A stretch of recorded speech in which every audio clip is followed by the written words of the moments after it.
Posible raw maiuwi sa linggo ang labi ng isa sa 3 tripulanting Pinoy na nasawi sa pag-atake ng grupong Houthi sa MV Eternity Sea noong Hulyo.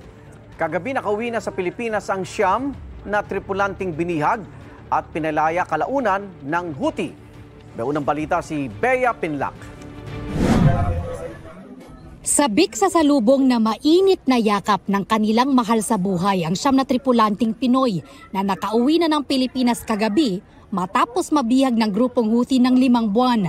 Pasado alas 9 kagabi nang lumapag ang eroplano nila sa NAIA Terminal 1 galing Muscat, Oman. It's very heartwarming. There's nothing more we want than to watch them reunite with their families. The hugs and the kisses and the tears of joy. Nako, talagang priceless yan.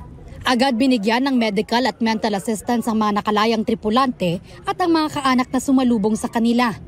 Hulyo nang salakayin sa Red Sea ang MV Eternity Sea, ang Greek-operated na cargo ship na sakay ang 21 Pinoy seafarers. Nauna nang nakabalik ng Pilipinas ang 8 sa kanila. Sumunod naman kagabi ang 9 na iba pa. 3 tripulanteng Pinoy ang nasawi, habang isa ang hindi pa nahahanap. It's hard to assume na fatality siya. That 4th one is indeed missing, hindi nahanap. Ang narrative sa kanya ay tumalon siya from the ship at hindi na siya nahanap. Ayon sa DMW, posibleng sa linggo may uuwi ang labi ng isa sa mga nasawing marino. Nakahanda raw ang gobyerno na magbigay ng tulong sa mga tripulante at kanilang mga pamilya. Muli namang binalaan ng DMW ang mga ship owner at manning agency.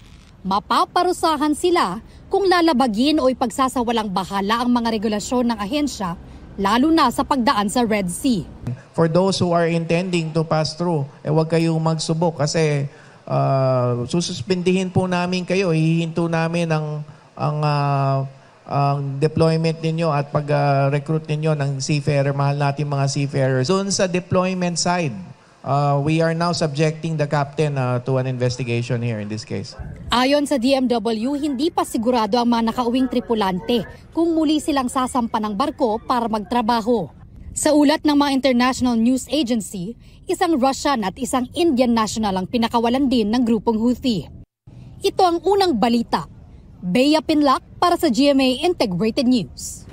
Igan, mauna ka sa mga balita, mag-subscribe na sa GMA Integrated News sa YouTube para sa iba't ibang ulat sa ating bansa.